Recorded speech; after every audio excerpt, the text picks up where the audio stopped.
Atgimimo metais Alytuje prigesęs fotografinis judėjimas pastaruoju laiku pamažu atsigauna. Štai 2 metai iš eilės Dzūkijos sostinėje atidaroma bendra profesionaliosios ir mėgėjiškos fotografijos paroda.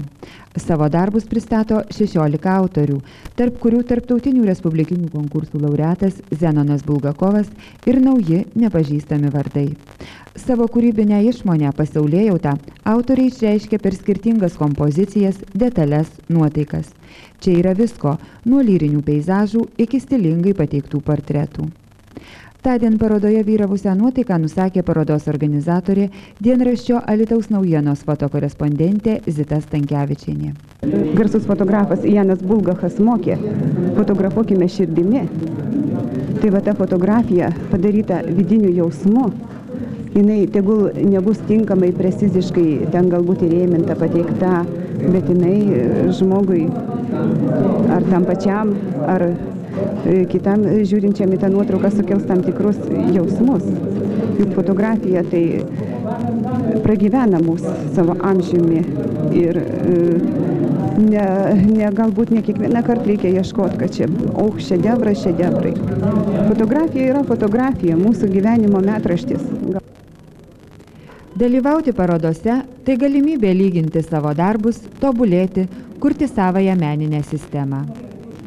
Kiek suprantu, labai džiaugiatės, kad šiandien vis dėlto yra tiek daug darbų. Ar daugiau darbų buvo pateikta atrinkti negu prieš metus laiko? Kaip jūs pati vertinate? Tai labai sudėtingas, sakyčiau, procesas.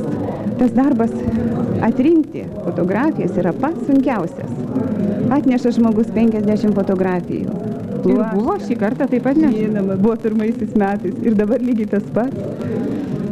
Ir jo akimis tai yra labai gražus darbai.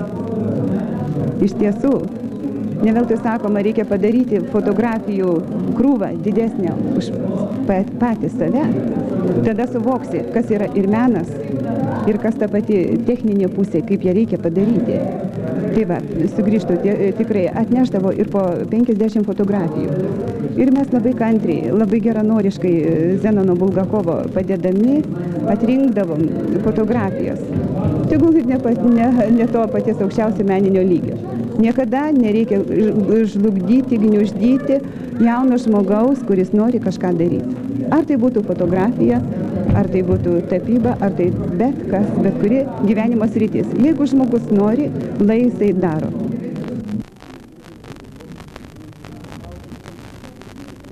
Atrenkant ir vertinant darbus, itin svarbi nuomonė buvusi Zenono Bulgakovo.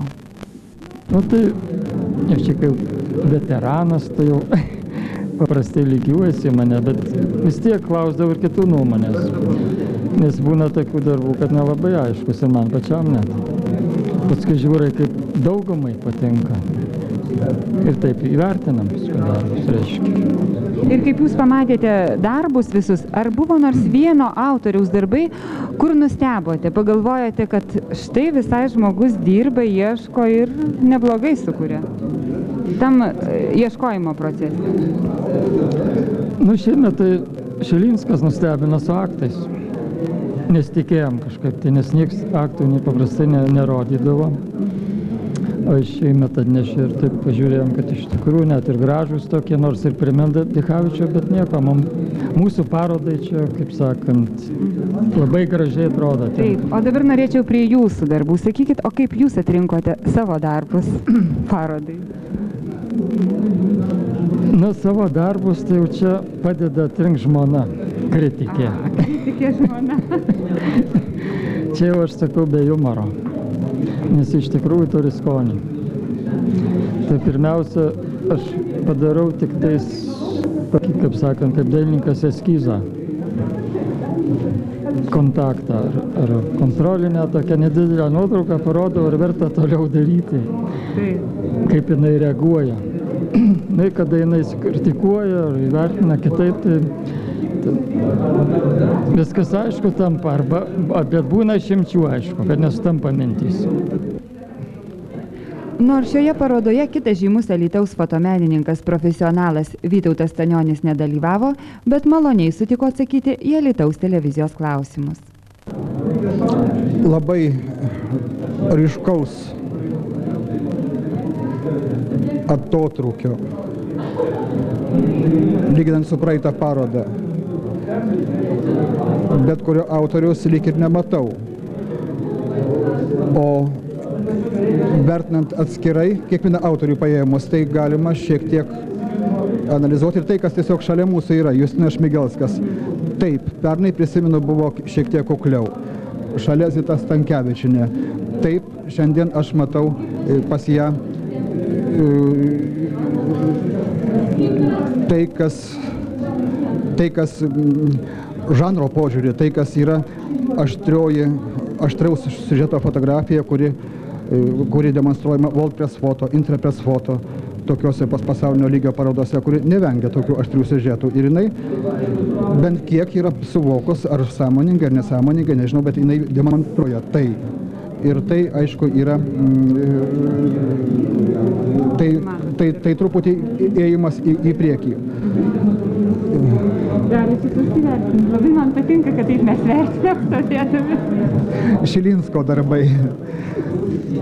Šilinsko darbus, kaip bebūtų man gal ir nepatogu taip sakyti, bet aš juos, man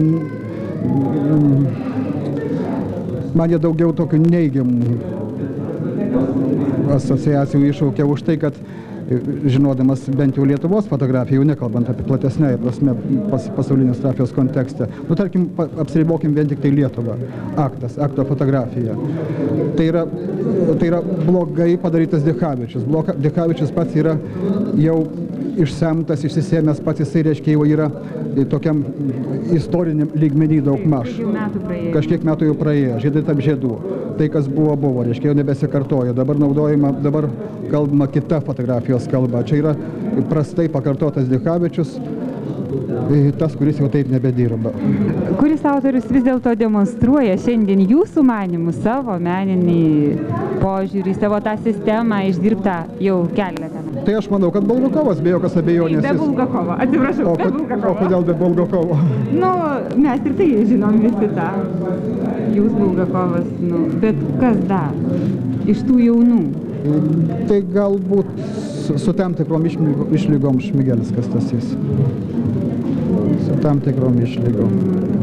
Ir tai truputį tokio nevientisumo yra vienoj nuotrauko. Jeigu kiek čia yra 3-5 nuotraukos ir 4 iš jų skamba vienoje gaidoje, tai 5, jinai truputį išeina į kitą gaidą ir truputį griauna tą tokią nuotaikos vienovę. Tai irgi truputį rodo, kad ta sistema nesutvarkyta, galbūt iki galo nesuprasta, neišjausta, ar pritrūko laiko, ar susikaupimo, ar dar kažko tai pritrūko. Bet šiaip tai vis tiek yra pakankamai vieninga, gražiai, stilingai padaryta fotografija. Na, apie sistemą gal irgi nekalbėkime, kad tai reiškia būtų unikali